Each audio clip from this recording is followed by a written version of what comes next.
Bonjour et bienvenue au cours Phénomène d'échange 1, GCH200. Aujourd'hui, on continue notre bilan dans la section 2. On était rendu ici. On avait notre bilan qui était fait. En fait, l'équation 226 nous donne le bilan. Maintenant, il faut faire le travail là-dessus. Qu'est-ce qu'on va faire d'abord? On va diviser cette équation-là par LW delta X. Et ensuite, on va faire tendre delta X vers 0. Ça va nous donner quoi? Ça va nous donner ceci, l'équation 227. Et donc, l'équation, ici, lorsque delta x tend vers 0, évidemment, ça c'est la dérivée. C'est la dérivée de ceci. Et bon, il nous reste à droite ici, donc ça, c'est une dérivée. À droite ici, même si on prend la limite, ça ne change rien parce que ce n'est pas fonction de delta x. Donc, il nous reste ce terme-là, et à droite, il nous reste le terme rho g cos bêta. Mais, attention, rho, non, phi zz en z égale à 0 et phi zz en z égale à l.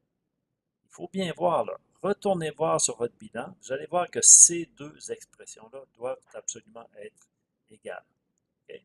Elles doivent être égales parce qu'on n'a pas le choix. La vitesse ne varie pas dans la direction z. La vitesse qui apparaît dans phi là, est uniquement une fonction de x, et pas une fonction de z. Bon, donc ce terme-là va s'annuler. Maintenant, allons voir les phi, comment on les développe. On retourne au chapitre 1, on écrit phi xz, c'est quoi? C'est tau xz plus rho vz dx. Okay? Ensuite, phi zz, c'est p plus tau zz, p vz vz. D'accord. Le premier terme, c'est quoi? Tau xz, on va voir dans l'annexe B, c'est moins mu dvz sur dx. Il n'y a pas de Vx. Vx est nul parce qu'il n'y a pas de vitesse dans la direction perpendiculaire à la plaque. Donc, ce terme-là ici va être nul. Okay. Phi zz, c'est quoi? C'est P plus tau zz plus rho vz vz. Bon. Rho vz vz, c'est la même chose en z égale à 0 qu'en z égale à l. Donc, ce terme-là ici va être le même là que là. Ce terme-là va s'annuler. Parce que, justement, Vz ne varie pas en fonction de Z, il ne varie qu'en fonction de X. Ce terme-là aussi va s'annuler. Ces deux termes-là vont s'annuler. La pression, il faut avouer que la pression, c'est la même en Z égale à 0 qu'en Z égale à L. Regardez bien là. Regardez bien où on est ici. On est à la surface.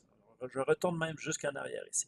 Est-ce que vous n'êtes pas d'accord que la pression ici à la surface du fluide, c'est la pression atmosphérique? Oui, vous dites tous. Si je suis pour un x constant ici en fonction de z, est-ce que ici la pression, c'est toujours la pression atmosphérique? Oui. Donc, P en x est égal à 0 pour z égale à 0 est égal à P pour z égale à L en x est égal à 0.